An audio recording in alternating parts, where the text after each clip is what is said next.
죄송합니다. 지하철에서 뛰어보긴 처음이에요. 살다가 뭐 지하철을 탈 일도 별로 없지만 또 지하철에서 마음 급하다고 뛰어보기는 처음인 것 같아요. 죄송합니다. 조금 제가 시간을 착각해가지고 조금 늦었습니다. 아마 우리 황 목사님이 좀 당황했을 거예요. 제가 30분은 빨리 가는데 30분을 늦게 왔으니까 많이 당황하셨겠죠. 여러분들에게도 죄송한 마음 전화드립니다. 이거 제가 마이크 빼도 될까요? 죄송합니다. 제가 마이크를 거기서 이렇게 들고 하거나 뭐 그래가지고 1년 만에 뵙죠. 작년 이맘때 제가 그때도 사실은 수술한다고 나왔어요. 오른쪽 눈에 뭐 신경이 문제가 있어가지고 나왔는데 안타깝게 올해도 갑자기 한 서너 달 전에부터 좀 눈에 문제가 있어가지고 좀 조심했는데 조심한 게 아니라 그냥 대수롭지 않게 여겼는데 한 달 전쯤 됐는데 자고 이렇게 밤에 눈을 떴는데 뭐가 이렇게 오른쪽이 안 보이더라고요. 깜깜한 게. 그래서 아차 싶어서 병원에 갔더니 뭐 망막이 이제 많이 떨어져서 보이지 않는 거라고 얘기를 하더라고요. 그래서 그냥 그날로 티켓을 끊어서 그 다음 날 들어와서 뭐 이제 수술 마치고 지금은 그냥 이제 병원에 다니면서 계속 검사를 하고 있는 상태예요. 그러다 보니까 사람이 그렇죠. 뭐 잘 나갈 때는 이렇게 별 생각이 없다가 그죠? 하나님에 대한 생각도 없고 하다가 갑자기 뭐가 좀 안 좋아지거나 뭐 몸이 아프거나 뭐 이러면 쓸데없는 생각들 많이 하잖아요. 뭐 저도 예외는 아닌데 그것들 그 짧은 시간에 제가 생각했던 것들 느꼈던 것들 그런 것들을 가지고 오늘 말씀을 나눌 텐데 그 말씀을 나누기 전에 잠깐 그 사역에 대해서 제가 말씀을 드리면 계속해서 지금 저희들이 작년에 제가 아마 기억하시나요? 제가 무슨 본문을 가지고 했죠? 여러분이 잘 아는 본문을 했어요. 마태복음 28장 그죠? 예수님의 마지막 명령 뭐 대위임령 뭐 이렇게도 표현하죠. 라스트 커맨드 해가지고 그 제목이 뭔지 혹시 아세요? 제목도 가장 간단합니다. 복음이라고 아마 제가 한 것으로 알고 있습니다.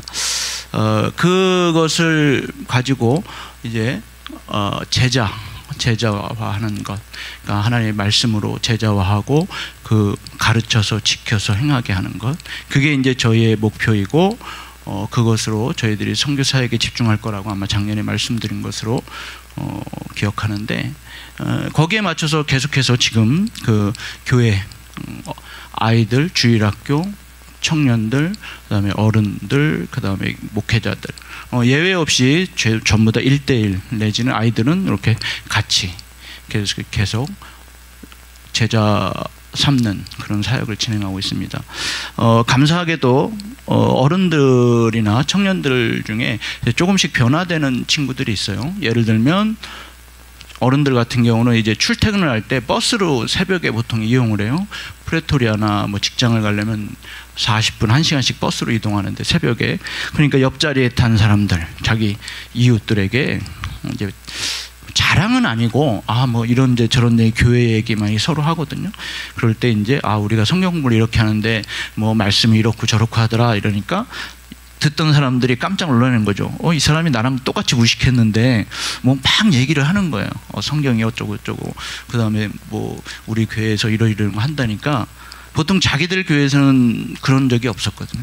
왜냐하면 현지 목사들이 성경 공부를 가르친다든지 이런 게 없어요. 그런 교회도 없고.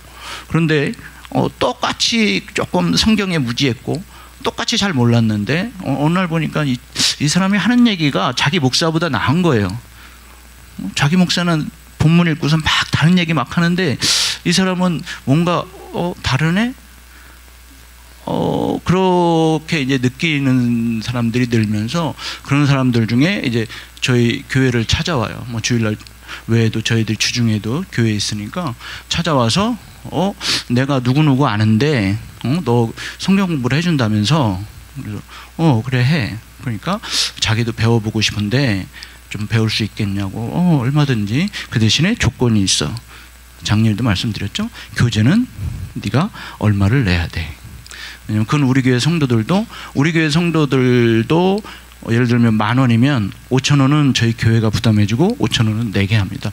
이유는 말씀을 드렸나요? 흑인들은 자기 것에 대한 것은 강해요. 자기 것은 절대 뺏기지 않으려고, 그게 1원을 줬건 10원을 줬건 100만 원을 줬건 상관없어요. 자기가 돈 주고 산 것에 대해서는 굉장히 애착이 강한데, 이 쉽게 말하면 공짜로 받은 거에 대해서는 별로 관심이 없어요. 그래서 책도 주면 그냥 굴러다녀요. 왜냐면 내게 아니고 그냥 공짜로 받은 거라는 생각 때문에 관리가 잘 안 돼요. 그래서 저희는 반반, 그래서 무조건 받아요. 처음에는 좀 저기 했는데 익숙해지니까 다 낸다고 하니까 시간이 걸려서 좀 늦게 내는 경우도 있고 바로 내는 경우도 있고, 그래서 이제 교재비를 받는다고 이야기하고 이제 저희가 시간에 정해서 이제 성경 공부를 해요. 또 감사한 것은 그 지역의 목회자들 사모, 남자들은 자존심이 있어서 잘 안 와요. 이게 어디나 비슷한 것 같아요. 남자들은 자존심이 있어서 잘 안 오는데 그 와이프들은 와요. 그 와이프들은 이제 와서 자기 어디 교회, 이 근처 어디 교회인데 자기도 배워서 좀 가르치고 싶다. 그래서 여자들 사모들이 또 오기도 해요. 그러다 보니까 문제가 좀 있죠. 무슨 문제가 있어요? 거의 여자만 와요. 그러니까 저희 집사람이 그냥 막 머리가 아프죠. 이 스케줄 짜는 게. 제가 잘못한 건 아니고 그렇게 상황이 이렇게 돼서, 그러다 보니까 이제 성경 공부하는 것이 어느 정도 이제 소문도 좀 나고, 그러다 보니까 또 성도들이 감사하게 전도도 하고 또 그런 소문을 듣고 와서 성경 공부를 해서 가르치고 싶다고 하는 사람도 늘고, 시간이 좀 지나니까 많은 숫자가 늘진 않더라도 그런 식으로 해서 계속 그것들이 잘 진행되고 있어요. 아이들은 이제 저희가 지금 교회를 4개인데 2개의 교회는 현지인 목사님, 저희 파트너 목사님들이 하고, 2개의 교회는 저와 아내가 나누어서 이제 양쪽을 하고 있는데, 같은 시간에 예배를 드리는데 집사람이 설교를 해요. 오해는 하지 마십시오. 저보다 잘해요. 집사람이 가르치는 은사도 있어가지고. 그리고 이제 하나 교회는 제가 하는데, 그 아이들은 이제 10시 반입니다. 저희 10시 반 예배를 마치고 나면 이제 간식 먹고, 저희 아내가 이제 끝나고 오면 이제 거기서 1시간 지나서 아이들을 따로 해요. 우리나라로 말하면 주일학교 예배죠. 주일학교 예배를 하고 그 시간에 이제 말씀도 가르치고 아이들과 시간을 보내고, 또 중고등부 같은 경우는 이제 주중에 제가 반가웠게 한다고 그랬죠. 일주일에 2번 내지 3번. 그때 이제 올 때마다 이제 공부를 하고 그 다음에 한 30분 정도 따로 성경 공부를 해요. 저희의 목표가 공부를 가르치는 것도 있지만, 저희들의 궁극적인 목표는 그들에게 성경을 가르치기 위해서 교회로 오는 방편으로 하는 것이지 공부가 주가 아니기 때문에, 그러다 보니까 지금 10학년, 우리말로 하면 중-고1이죠. 고1 같은 경우는 1, 2등 하는 아이가 저희 교회에 있어요. 둘 다. 감사하게. 원래는 한 친구가 왔었는데 얘가 원래 공부도 잘했지만 성적이 1등 하니까 그 옆에 있던 친구가 따라온 거예요. 따라와서 그 친구가 2등을 해요. 둘이 경쟁. 지난번에 아마 제가 좀 도와달라고 사진을 한번 보냈던 집 짓는 거, 그 아이예요. 그 탑이라는 아이인데, 그렇게 이제 그런 아이들을 중심으로 해서 성경 공부를 하고, 또 그런 아이들이 자기 친구들을 계속해서 전도하고, 그러니까 그게 저희들도 저도 한국의 정서를 가지고 있어서 처음에는 이렇게 좀 사람도 좀 많고 좀 이렇게 막 뭔가 이렇게 좀 확대됐으면 하는 마음이 있었는데, 어느 순간 그것을 접고 그냥 한 사람 한 사람을 좀 가르쳐서 그들이 좀 제대로 하면 제가 떠나더라도 자리를 스스로 잡겠다라는 이제 저희들의 목표가 생기고 방향이 생기면서 그렇게 몇 년 동안 꾸준히 해왔는데, 그러고 나서 지금은 그런 것이 조금씩 이렇게 보여지는 것들이 있어요. 어른들도 그렇고 아이들도 그렇고. 아마 모르긴 몰라도 한국 교회도 좀 비슷할 거예요. 숫자로 성장하는 건 이제 좀 쉽지 않죠. 그러면은 방법이 별로 없죠. 웬만해가지고. 그러면 어떻게 될지 저도 잘은 모르겠지만 결국 처음으로 돌아가는 게 아마 가장 현명한 것 같아요. 처음으로 돌아가서, 우리 교회의 역사가 처음 시작할 때 몇 명으로 시작했죠?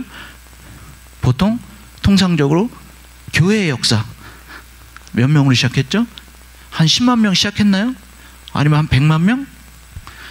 흔히 초대교회가 몇 명으로 시작했다고요? 저 다락방에 모인 숫자가? 아이고, 우리 황 목사님 신경 많이 쓰셔야 되겠네. 보통 뭐 120명이 모여서 시작을 했다 하잖아요. 그리고 그들의 성령을 받고 흩어짐을 통해서, 그렇죠? 복음화가 지금까지 오는 것처럼 사실은 하나님의 일을 하는데 때로는 많은 수가 필요하지만 때로는 한 사람도 충분히 그 역할을 할 수 있다는 거예요. 이 교회의 성도들이 뭐 50명? 그 50명이 5,000명 되는 교회보다 더 큰 일을 할 수도 있어요. 세상의 기준으로 보면 어렵죠. 그러나 우리의 기준, 하나님의 기준은 전혀 no problem입니다. 그렇죠? 세상의 기준은 대기업이 모든 것을 다 할 수 있을 것 같죠. 그런데 하나님의 기준은 다르다는 거예요. 그러니까 우리가 해보니까 그 흑인들하고 뭐 많이 다르지만 어쨌든 부딪히면서 해보니까 가능하더라고요. 그러면 여러분의 교회도 아마 조금 지금 잘하고 계시는데 더 말씀에 집중하고 더 여러분들 한 분 한 분이 제자화 된다면 수적인 성장의 중요함이 아니라, 그죠? 여러분 자신 한 사람 한 사람이 그리스도의 자녀로 본분을 지킨다면 그것이 하나님 나라의 완성이고 하나님의 복음의 완성이 아닐까. 이건 제 개인적인 의견입니다. 뭐 다 동일하진 않겠지만 제 경험상 제가 지금 하고 있는 사역의 내용으로 봤을 때 그렇더라라는 겁니다. 그래서 그렇게 교회들이 지금 잘 성장하고 있고, 좀 그것이 정착이 되면 현지인들 목회자들에게도 좀 더 적극적으로 할 계획입니다. 아직까지는 현지인 목회자들이 한다고 하는데 저희가 아직 시간이나 여러 가지가 환경이 다 되지는 못해서 네 교회를 다 이렇게 하지는 못해요. 그냥 한다고 두 교회는 지금 하고 있는 상황입니다. 여러분들이 기도해 주실 것은, 저희들이 지금 이제 그렇게 3단계까지 T 교재를 쓰는데 레벨 3까지 한 친구들은 지금 가르쳐요. 이제 자기들이, 저희가 좀 얘기해서 그들이 이제 기본 베이직은 그들이 가르치도록 지금 하고 있어요. 그러면 저희가 시간 여유가 조금 생기면 이제 다른 교회들도 저희들이 다니면서 베이스를 좀 하고, 그래서 그 베이스가 끝나면 그들이 또 할 수 있도록 좀 저희들을 위해서 기도해 주시고, 또 남아공이 요즘 뭐 한국 TV에도 좀 나오나 봐요. 남아공 사정이, 치안이나 이런 것들이 가끔, 그래서 연락도 오던데, 뭐 한 번 나빠진 게 다시 좋아지는 건 쉽지 않죠, 생각보다. 지금 남아공이 그래요. 경제 문제도 계속 나빠지고 더 악화되고, 뭐 엊그저께도 계속 대사관에서 단체 카톡이 오는 거 보면 뭐 저희가 사는 동네 어디에 데모가 있을 예정이니까 거길 피해가라, 조심해라. 근데 그 데모라고 하는 게 한국처럼 그런 데모가 아닙니다. 그 저희 선교지 동네에서도 가끔 하는데, 그 메인 이렇게 도로를 막는데 거기다가 타이어나 이런 것들을 막 쌓아놓고 불을 질러요, 기름을. 그러면 이제 차가 아예 지나갈 수가 없죠. 그리고 그 앞에서 어정쩡하게 잘못 있다가 이렇게 차 세워놓고 걸리면 뭐 차도 불 질러버리고 그런 경우도 있어요. 저희도 몇 번 경험을 해봤는데, 그래서 그 뭐 경제 문제, 뭐 이거는 쉽게 해결될 문제가 아니잖아요. 경제 문제가 어려워지면 따라오는 게 치안도 역시 따라오죠. 뭐 먹고 살 게 없으니까 저희 교회도 어렵게 1년 만에 그 두 번째 교회 이렇게 전봇대에서 이렇게 전기를 연결했어요. 거의 1년 만에 했죠. 작년에 들어간. 딱 2주 만에 전화가 딱 왔어요. 그 목사님한테.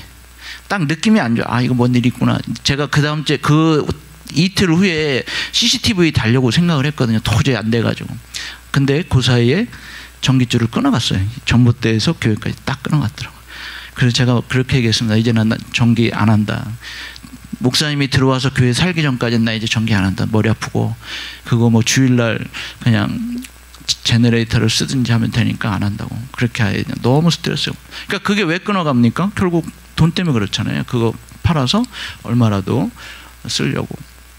그런 이제 문제, 경제 문제, 치안 문제, 그 다음에 또 하나 그 전력, 전기 문제는 뭐 여러분이 상상할 수 없는, 뭐 하루에 10시간, 기본 10시간에서 왔다 갔다 하는 시간이 2시간 단위로 계속 나가요. 우리 동네 2시간 나가면 옆 동네 2시간 나가고, 또 4시간 후에 우리 동네 2시간 나가고. 그러니까 그게 이제 레벨 6까지 1, 2, 3 해가지고 이제 6 가면 12시간 나가는 거예요. 하루에. 반은 나가고 반은 들어오지 않는 거예요. 뭐 12시간을 연속해서 나가면 힘든데 감사하게도 이렇게 띄엄띄엄 12시간을 채워줘요. 그래서 냉장고는 그냥 뭐 2시간 나가고 한 4시간 후에 들어오면 그냥 돌아가요. 그래서 저희도 뭐 원래 전기 스토브를 쓰다가 가스로 다 바꾸고, 그다음에 솔라도 최소한 불은 들어오는 정도는 솔라도 했고, 뭐 교회들은 다 솔라로 해가지고 가로등 다 바꿨고요, 작년 연말에. 그것도 뭐 나아질 것 같지는 않아요. 그러니까 치안 문제, 경제 문제, 전력 문제, 이거는 그냥 이렇게 하나가, 어느 것이 하나가 해결돼서 되는 문제가 아니라 그냥 한꺼번에 해결되지 않는 상황. 그다음에 선교사들이나 교민들 뭐 이런 문제는 이제 비자 문제. 비자 같은 경우는 지금 아예 나오질 않아요. 그래서 그냥 비자를 가지고 있던 분들, 그러니까 발렌티어 비자나 뭐 이런 분들, 워크 퍼밋을 갖고 있던 분들은 다 나갔어요. 연장을 안 해줘가지고. 그래서 지금 있는 분들은 영주권 있는 분들만 거의 남았다고 보면 돼요. 그러니까 선교사들이, 그래서 지금 평균 연령이 남아공하고 주변을 보면 50세가 넘어요. 평균 연령 50에서 60. 보통 60 넘은 분도 요즘 많아요. 그리고 환갑잔치 하는 분도 많고, 그다음에 65 넘은 분도 많고요. 그게 이제 한국에서 들어오지는 못하고, 그러니까 있는 분들도 못 나가고, 그냥 막 이렇게 좀 애매한 상황이에요. 그게 전 세계적으로 비슷하게 지금 뭐 선교사들 그 연령이 올라가는 문제이기도 한데, 그래서 여러 가지 그런 문제 가운데 저희도 뭐 저희 나이도 뭐 그렇죠. 50 중반이 넘었으니까 후임을 아무리 찾아도 비자가 안 나오니까 올 수도 없고, 또 한국 교회에서 파송하기도 어렵고. 그러니까 좀 선교가 예전처럼 이렇게 막 이렇게 활활 타오르지는 않습니다. 그래서 그런 문제들도 많고요. 그러니까 여러분들이 기도를 좀 많이 해주셔야 되는 게, 선교는 항상 우리가 말하잖아요. 선교는 선택입니까? 교회가 선교는 선택입니까? 아니죠. 선교는 교회와 교회 선교라고 하는 것은 한 몸입니다. 이건 뭐 분리해야 분리되면 죽는 거예요. 그렇죠? 이 팔 하나 없는 거는 살 수 있죠. 그렇죠? 그냥 머리와 몸이 분리될 수 있습니까? 머리와 몸은 분리될 수 없죠. 선교는 그런 거죠. 뭐 우리가 형편되면 하고 형편 안 되면 안 하는 게 아니라 그냥 하는 거예요. 그래서 한국 교회가 좀 다시 한번, 한국 교회가 사는 길은 선교사들이 늘 주장하죠. 선교가 살아야 한국 교회가 산다. 이게 선교사들의 주장입니다. 그러나 꼭 그렇지만은 않습니다. 선교가 단순히 우리가 생각하는 해외 이런 개념으로 보기 때문에 그렇습니다. 선교라고 하는 것은 꼭 그런 개념이 아닙니다. 성경에서 말하는 선교는 내 이웃을 향한 것도 선교예요. 내 주변의 사람들을 향한 것도 선교입니다. 여러분 자꾸 해외에 나가야 뭘 하고 해외에 있는 선교사를 도와야 선교한다고 생각하는데 그렇지 않습니다. 선교는 내 이웃을 향한 것이고 내 지역 주민을 향한 것이고, 그렇죠? 공동체를 향한 것이 선교입니다. 그래서 선교는 한 몸이라고 제가 표현하는 거예요.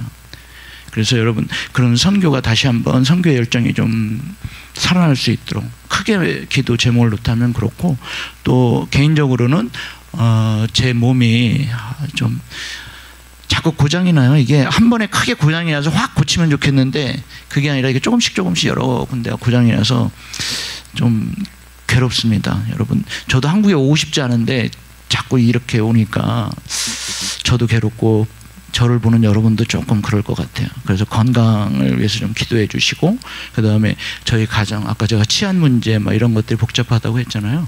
좀 안전할 수 있도록 여러분에게 다 말씀드릴 수는 없지만 여러 가지 뭐 말 못할 사정도 있고요. 또 점점 그 해외 외국인들에 대한 배척도 심해져요. 특히 그 중국 사람들이 워낙 전 세계적으로 못된 짓을 많이 해놔가지고 그냥 다 차이니즈 하면 되게 거부감이 심해요. 그래서 저희도 그냥 덩달아가지고 그런 일이 많은데, 좀 그런 안전을 위해서도 여러분 기도해 주시기를 바랍니다. 그 다음에 사역이 이젠 조금 더 활성화돼서 조금 이제 성도들의 중심으로 교회가 좀 옮겨갈 수 있도록, 저희들 중심이 아니라 성도들 중심으로 교회가 좀 더 옮겨지면서 자연스럽게, 제가 작년에 후임을 얘기했지만 이제는 후임이 아니라 그들 스스로 교회를 세워갈 수 있도록 여러분이 기도해 주시길 바랍니다. 오늘 본문 말씀을 좀 나눠보도록 하려고 하는데요. 오늘 16장 21절에서 28절이잖아요. 오늘 제가 이 주보를 보니까 이 말씀 번역본이 훨씬 잘 표현이 되어 있더라고요. 우리가 알고 있는 개역개정보다 훨씬 더 리얼하게 잘 표현이 되어 있어서 좀 더 쉽게 이해할 수 있겠구나 싶더라고요.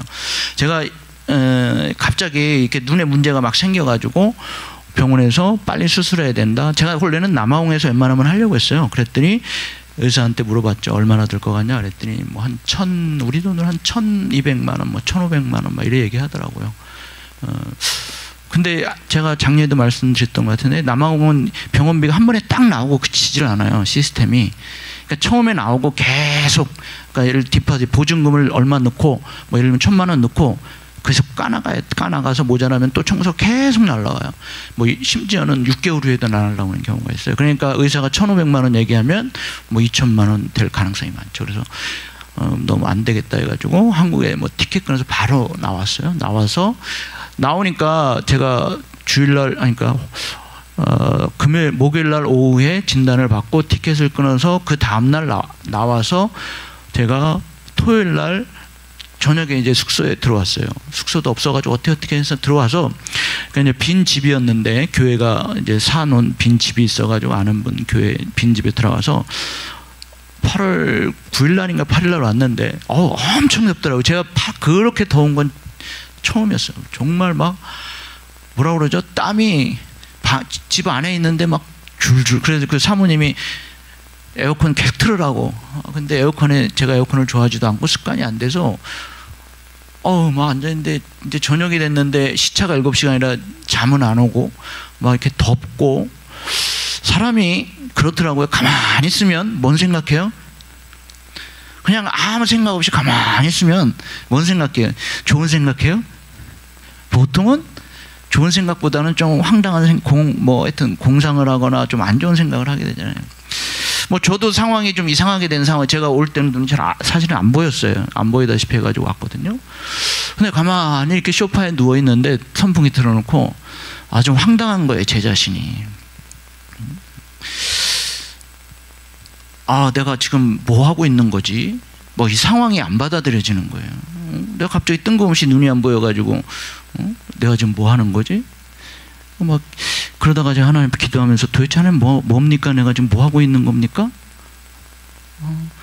그렇게 막 이제 뭐 좀 하나님 앞에 원망도 하고 뭐 이렇게 저렇게 막 시간을 이제 며칠을 보내다가 하나님이 오늘 읽었던 말씀을 읽으면서 하나님이 저한테 조금은 제 상황을 받아들이게 됐어요. 오늘 제목의 성도 여러분 뭐예요? 무엇을 위해 사는가?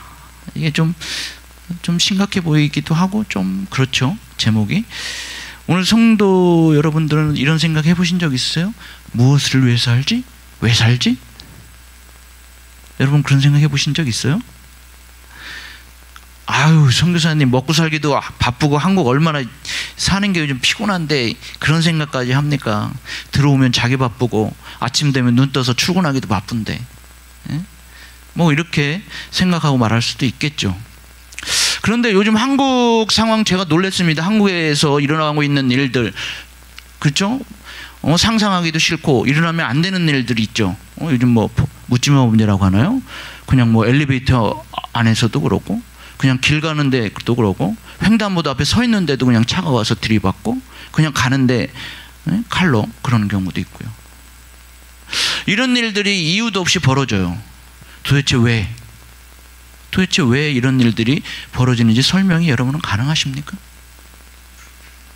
그래서 다시 한번 여러분에게 질문을 해보고 싶습니다. 한순간 앞도 알 수 없는 세상에서 무엇을 위해 살지? 왜 살지? 오늘 본문을 보면 베드로가 예수님이 고난받으시고 죽으신 후에 3일 만에 부활하실 것에 대해서 말하죠.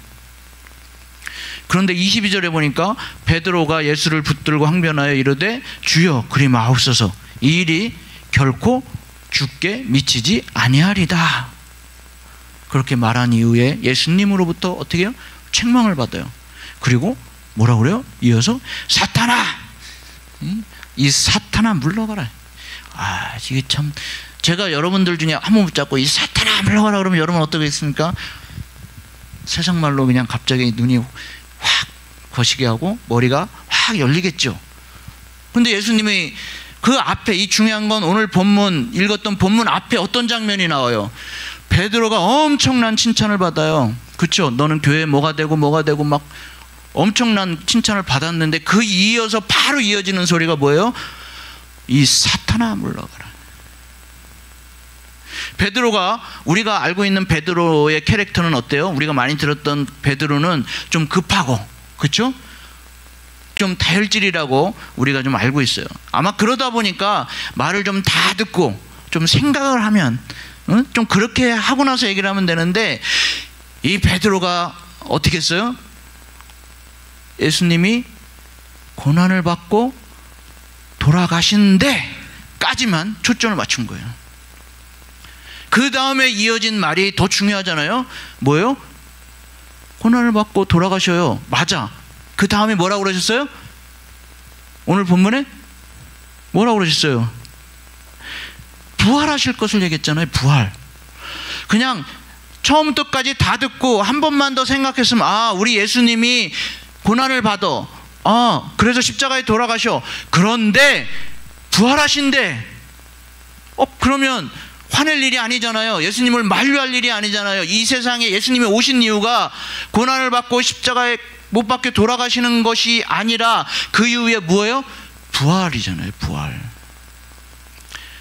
그러니까 베드로나 베드로의 제자들이, 또 많은 사람들이 예수님을 따라다녔지만, 그죠? 따라다녔지만 이 땅에 오신 이유를 잘 몰랐던 거예요. 아는 듯 했지만 결정적일 때 사실은 잘 몰랐던 거예요. 그 초점을 엄한 데 둬가지고.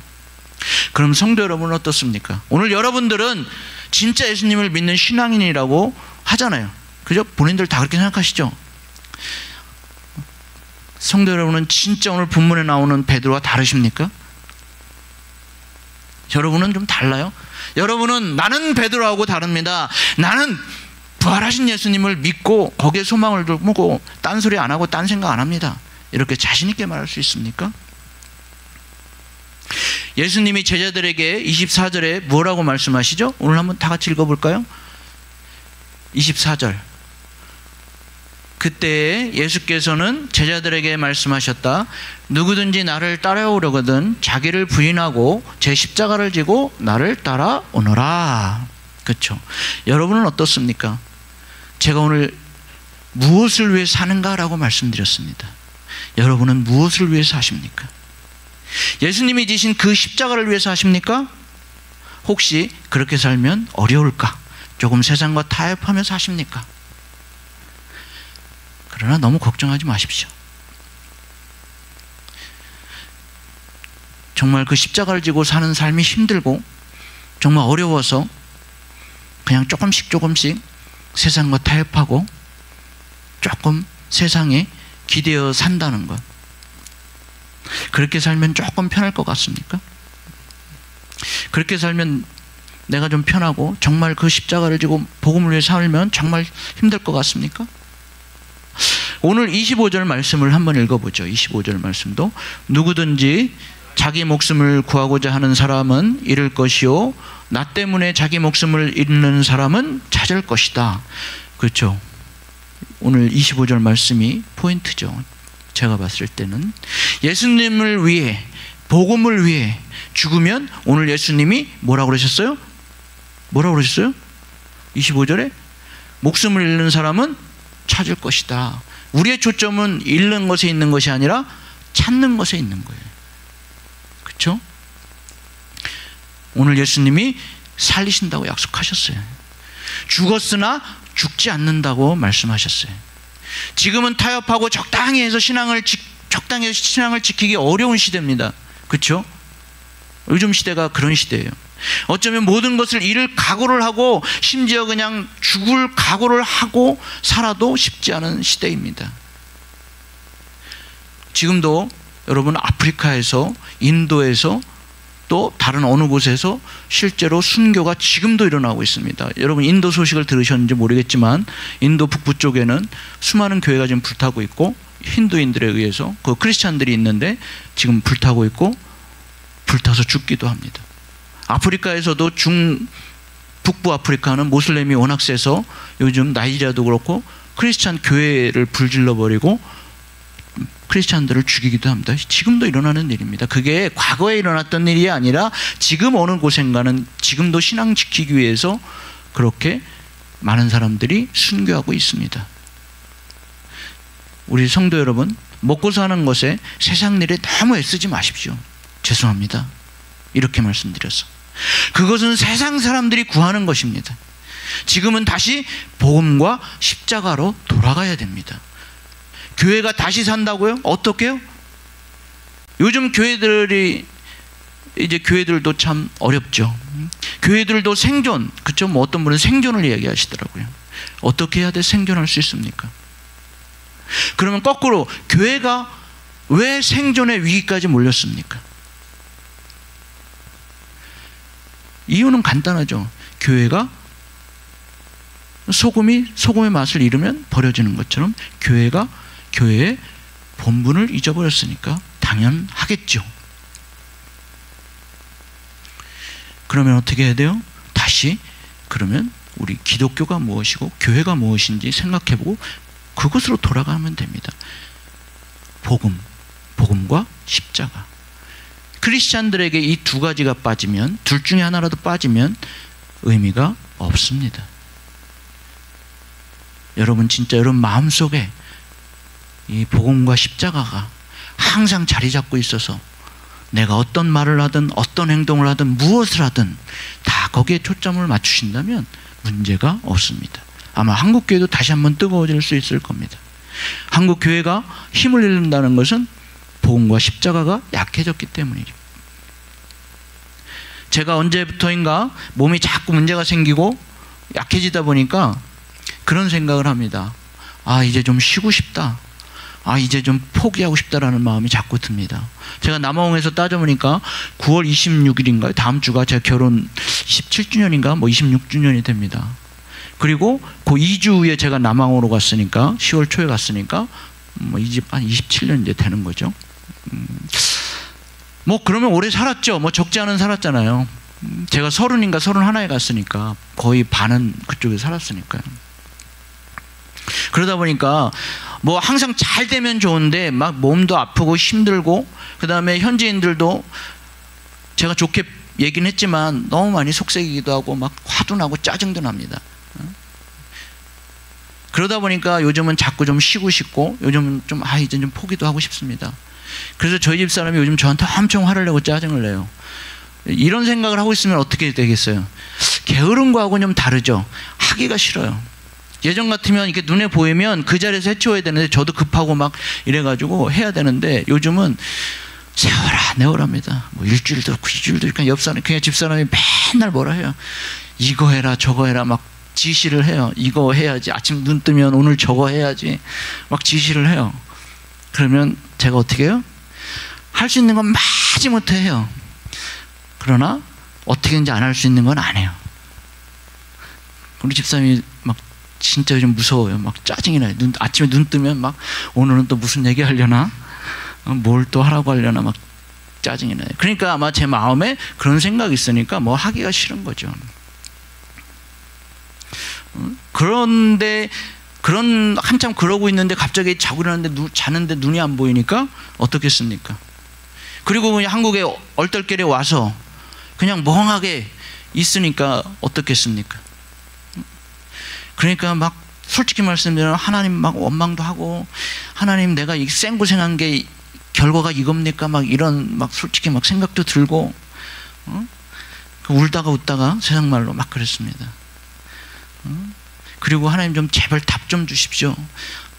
하나님 좀 시원하게 답이라도 좀 주십시오. 뭐라도 좀 답을 주면 될 것 같은데 뭐 답도 안 주고요. 정말 한 2, 3일은 정말 많이 울었습니다. 그 오밤중에 막 땀 삐질삐질 흘려가면서 제가 바보 같았죠. 에어컨 틀고 있었으면 되는데 그냥 선풍기 틀어놓고 있다가 땀 삐질삐질 흘러가면서 잠도 안 오는데, 그러면서 제가 이 말씀을 보면서 하나님이 저에게 확실한 응답은 아니고 비스무리하게 안개에서 보이는, 제 눈이 지금 그 상태거든요. 확실하게 보이지는 않고 수술을 했는데 이렇게 형태가 이렇게 보여요. 근데 사람 욕심이 대단하더라고요. 처음에 눈을 안 보였을 땐 정말 이렇게 커튼이 완전히 닫힌 느낌이었습니다. 그러면서 막 5만 가지 생각을 했습니다. 이 눈이 안 보이면 운전도 못하고 뭐도 못하고 막 조금이라도 보이면 막 이런 생각을 하고 와서 의사 선생님이 이제 수술하고 나서 뭐 처음에 보니까 좀 며칠 지나니까 조금 이제 이렇게 보이더라고요. 색깔도 나오고 막 형태가 보이니까 그 다음에 뭔 생각했겠어요? 의사 선생님한테 도대체 왜 잘 예전처럼 안 보이는 거예요? 하고 물어봤어요. 그랬더니 뭐 6개월이 걸릴지 1년이 걸릴지 시간이 좀 걸린다. 그리고 한마디 덧붙이죠. 의사들은 항상 그렇죠. 한마디 꼭 나중에 덧붙여요. 뭐라고 덧붙여요? 확신은 할 수가 없습니다. 그죠? 그 사람을 절망으로 몰아넣는 거죠. 이왕이면 그냥 똑같이 회복될 겁니다. 걱정하지 마십시오. 이러면 되는데 아마 책임질 수 없으니까 그러니까 이제 걱정이 되죠. 지금도 이렇게. 그러니까 안 보일 때 생각하면 좀 보였으면 좋겠고 보이고 나니까 잘 보였으면 좋겠는데 그렇지가 않더라고요. 그래서 그 하나님이 응답하시는 그 응답이 저에게는 약 지금 그 제 눈에 보이는 상태 정도였어요.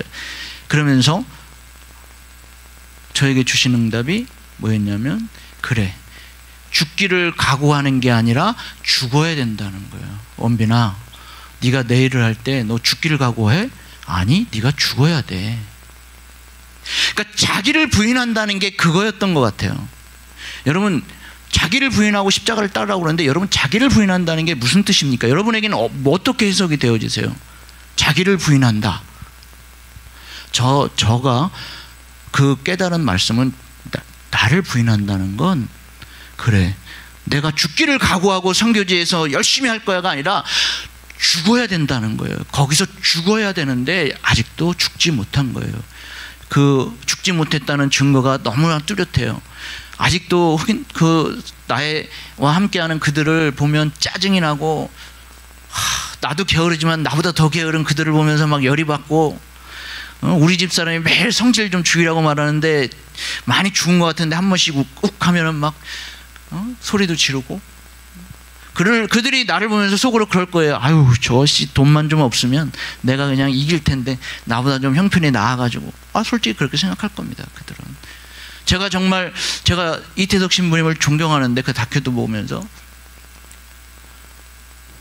그 사랑으로 그 모두를 품고 그 인터뷰를 보면 그 모든 이들이 글을 하는 모든 이들이 파파라고 부르면서 존경하는 모습. 나도 그렇게 좀 들어야 되는데 그 경지에 아직 못 간 제 자신을 보면 한없이 원망스럽습니다. 그래서 자기를 부인한다는 것은 그거 같아요. 내가 그들을 더 사랑으로 품지 못하고 그들을 더 그들의 모습으로 바라보지 못하는 것, 그런 제 성격, 그런 제 모습을 없애버려야 된다는 거예요. 무엇으로? 말씀으로. 그렇죠? 내가 죽어야 그곳에서 복음의 새 생명이 탄생하는 것이고 새싹이 자라난다는 거예요. 내가 죽어야, 죽기를 각오해서가 되는 것이 아니라 제가 임원빈이 죽어야 그 죽음 위에서 새 생명이 탄생하는 거예요. 그 탄생한 새 생명이 싹을 맺는 거예요. 우리나라 초창기에 외국의 많은 선교사님들이 그랬거든요. 그들은 그냥 죽기를 각오하고 온 게 아니라 많이 죽었어요. 양화진에 가면 그들의 어린 아기부터 그 사모들, 그 선교사님들이 그 묘가 있어요. 결국 그들이 그 생명 위에 우리 한국 교회가 섰던 거잖아요. 제가 자신을 부인한다는 것은 그런 것 같아요. 이제 저 다시 남아공으로 이제 10월 초면 들어가야 돼요. 근데 솔직히 말씀드리면 예전처럼 자신이 없습니다. 예전에는 들어오고 2, 3주면 빨리 들어가야 된다고 생각했는데 지금은 솔직히 어떻게든 좀 버티고 싶어요. 하는 것 뭐 그냥 가만히 그냥 있으니까 좋더라고요. 그냥 제가 6평짜리인가요? 오피스텔에 있는데 솔직히 감옥 같아요. 막 너무 뜨겁고 진짜 한 4-5발짝 움직이면 갈 데도 없고 저 느낌이 막 이렇게 그렇게 좁은 데 있어 본 적이 없어서 그런가 막 감옥 같아요. 그런데 또 막상 가기는 싫어요. 옛날 같으면 그냥 가고 싶은데 왜 그럴까요? 저 별로 이제 힘도 없어요. 몸도 막 여기저기 부실해졌어요. 그러다 보니까 다시 돌아가서 예전처럼 일할 자신이 없어요. 솔직히. 그렇다고 또 안 돌아갈 수도 없잖아요. 저 같은 사람을 우리 성도들이 또 기다리는 사람이 있어요. 맨날 우리 집사람한테 언제 오냐고 그렇게 물어보면서 기다리는 분들이 또 있어요. 그러니까 들어가야 돼요. 그곳이 결국 제가 돌아가야 할 땅이고 그곳 죽어야 될 땅이잖아요. 그러니까 전 돌아가야 돼요. 뭐 끌려가든 제 마음에 어쨌든 가야 됩니다. 그렇지만 저와 성도 여러분, 우리 모두 힘을 내야 됩니다. 왜요? 우리 힘으로는 안 돼요. 그런데 주님이 주신 힘과 능력으로 우리에게 맡기신 사명을 능히 우리가 감당할 수 있어요. 작년에 마태복음 28장을 말씀하면서 제가 뭐라고 그랬어요? 예수님이 우리 보러 그냥 가서 하라고 하지 않았어요. 그죠? 무엇을 주시겠다고 그랬어요? 권능을 준다고 그랬어요. 개역개정에 권능이라는 표현이 나와요. 그렇죠? 그냥 가서 네가 죽기를 각오하고 열심히 일해 이래 말했으면 안 갔을 텐데, 내가 너에게 권능을 줄 테니까 나의 권능을 가지고 가서 일해, 이런 거죠. 그러니까 저도 그 말씀을 다시 한번 믿는 거예요. 제가 왜 돌아가야 됩니까? 결국 제가 복음과 십자가의 증인이 돼야 돼요. 그들 앞에서. 여러분도 힘드시죠? 아마 저보다 더 힘드신 분도 있을 거예요. 제가 힘들다고 표현하지만 또 한편에서 오면 뚝 떨어져 있으니까 여러분도 정말 힘드실 줄 압니다. 그래도 우리가 힘을 내야 됩니다. 그것이 오늘 본문에 나오는 것처럼 우리 십자가를 지고 가야 되는 우리의, 세상 말로 하면 운명이고 우리에게 주긴 신앙적으로는 사명이기 때문입니다. 여러분 결코 포기하지 마십시오. 우리가 죽지만 죽지 않는다고 오늘 말씀하셨습니다. 아까 처음으로 돌아가면 베드로가 예수님으로부터 책망받았던 이유가 무엇입니까? 결국 십자가에 돌아가셔야만 부활이 있는데 십자가에 돌아가시는 것을 거부했기 때문에 그런 거예요. 오늘 우리에게도 마찬가지입니다. 오늘 우리가 죽어야만 새 생명이 탄생할 수 있습니다. 우리 모두 힘내십시오. 힘내시죠. 늘 함께 귀한 선교를 위해서 기도해 주시고 어려운 중에도 후원해 주시고 함께 해주셔서 정말 감사드립니다. 정말 다음에 다시 만날 때는 제 이런 모습 말고 정말 더 좋은 모습으로, 죄송합니다. 제가 미리 말씀을 드리겠는데 내년 아마 1월 중순에 들어옵니다. 다시 제 눈에다가 오일인가 뭐를 집어넣는데 망망을 붙이기 위해서 그걸 빼야 된대요. 제가 들어오고 싶지 않은데 그걸 다시 빼내야 돼서 아마 잠깐 들어와서 이제 해야 되는데, 제가 기도하는 것, 요즘은 정말 제 자신을 건강을 위해서 열심히 기도하고 있습니다. 여러분 기도해 주시고 다음에 다시 만날 때는 정말 우리가 주님 안에서 우리가 더 귀한 복음의 열매, 정말 이렇게 말씀대로 우리가 서로 살았더니 이런 열매가 맺혀졌더라, 이런 기쁜 소식으로 나눌 수 있기를 바랍니다. 그리고 제가 여러분들에게 시를 하나 읽어드리고 마치도록 하겠습니다. 여러분도 잘 아시는 시일 건데, 너 너무 잘하려고 애쓰지 마라. 너 너무 잘하려고 애쓰지 마라. 오늘 일은 오늘 일로 충분했다. 조금쯤 모자라거나 삐뚤어진 구석이 있다면 내일 다시 하거나 내일 다시 고쳐서 하면 된다. 조그만 성공도 성공이다. 그만큼에서 그치거나 만족하라는 말이 아니고 작은 성공을 슬퍼하거나 그것을 빌미 삼아 스스로를 나무라거나 힘들게 하지 말라는 것이다. 말라는 말이다. 나는 오늘도 많은 일들과 만났고 견딜 수 없는 일들까지 견뎠다. 나름대로 최선을 다한 셈이다. 그렇다면 나 자신을 오히려 칭찬해주고 보듬어 껴안아 줄 일이다. 오늘을 믿고 기대한 것처럼 내일도 믿고 기대해라. 오늘의 일은 오늘의 일로 충분했다. 너 너무도 잘하려고 애쓰지 마라. 나태주 시인의 시입니다. 여러분에게 조그만 위로라도 됐으면 좋겠습니다. 기도하겠습니다. 하나님 아버지 감사합니다. 우리의 부족하고 연약함을 다시 한번 고백합니다. 아버지 하나님, 우리가 주를 위해 열심히 살았다고 생각하고 또 우리가 일했지만 완전히 우리가 죽지 못했음을 고백합니다. 다시 한번 우리가 주님의 그 십자가, 그 복음으로 우리가 다시 한번 일어설 수 있게 하여 주옵소서. 우리 성도들에게 힘을 주시고 우리 위로를 주시고 평강을 주옵소서. 감사하며 예수님의 이름으로 기도했습니다. 아멘.